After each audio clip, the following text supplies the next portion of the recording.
Welcome back to MSNBC. I'm Carlos Watson. Now, the U.S. military is stepping up its surveillance over North Korea. This comes in response to the communist nation's defiant military actions this week. South Korean and U.S. troops along the 38th parallel are now on their highest alert level since 2006. And earlier this week, North Korea renounced its truce with allied forces. Now, Pyongyang has threatened merciless punishment to anyone who tries to intercept North Korean ships, which are believed to be carrying nuclear materials. The imminent threat is the proliferation of that kind of technology to other countries and potentially to terrorist organizations, non-state actors. And that is, in my view, the most imminent danger. Joining us now is Dr. Evelyn Farkas. She's a senior fellow at the American Security Project. She's also the former executive director of the WMD Commission. Evelyn, good to see you. Good to see you, Carlos. Now, Evelyn, you've actually been in North Korea. You were there relatively recently. How serious is this latest news, or is it just part of the natural ebb and flow between North Korea and its neighbors?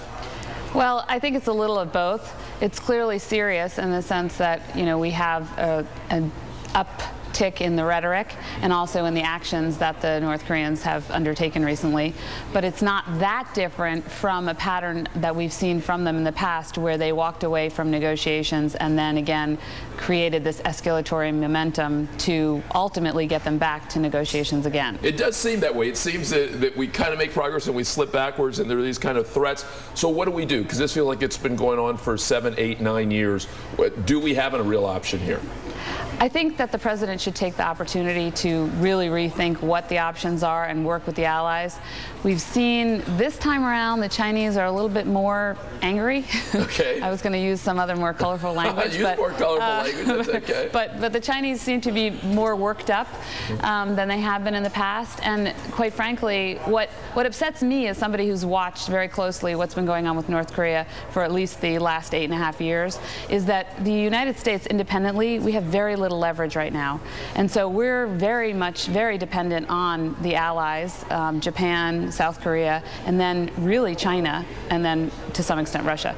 So hopefully the Chinese will be mad enough this time that they'll actually work with us on a more aggressive response. So realistically, what can we do here? Because we're not going to go in with troops, right? We're not going to do that. We're not going to talk them to death because there's nothing we can do there. What else are our options? In other words, fundamentally, are we left with kind of buying them off, even if that's not what we call it, sending much more aid? Well, I mean, first of all, we have to get them back to the negotiating table. They're not going to get back unless we have some kind of leverage, unless they're afraid of something that we might do or something that we are doing. And I mean, I believe very strongly that we need to bolster our military deterrence. We need to demonstrate to the North Koreans that we are able, ready, and willing to defend our allies, the Japanese and the South Koreans. So you would, as we're doing right now, you would put more troops on the 38th parallel there and put them on even higher alert. You do think that's the right thing to do? Well, I'm not sure whether those measures are necessarily the right ones, because those might actually cause an escalation which we would be responsible for. But I do think we have to signal that, you know, this is not something to play around with, these kinds of threats that they've been lobbing at us and our allies. So first of all, we need to show that we have some cards in our pocket, militarily speaking. But I think more importantly than that, we need to focus on the diplomatic and the economic leverage, which again, as I mentioned, primarily is going to come through working with China. Now, finally on that, I understand there's a power struggle within North Korea, or at least they're in the process of a succession, and Secretary of State Hillary Clinton has talked about that out loud.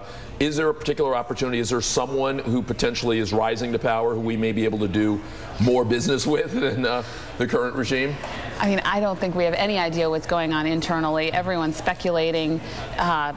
I don't want to add to the speculation. Clearly, some part of this has to do with the internal dynamic, and Kim Jong-il and whoever is lobbying for power or jockeying for power, trying to show that they are committed to the military, that they'll take the military industrial complexes concerns seriously. That's always been an element when you look at North Korean dynamics, and when I went there last year, certainly we dealt mainly with the foreign ministry, but I also met with military officials. The foreign ministry had to sort of negotiate with the military officials to get me a meeting with them. So internal divisions even within North Korea could make this stickier. Dr. Evelyn Farkas, thank you for joining us. Thanks, Carlos. Good to see you.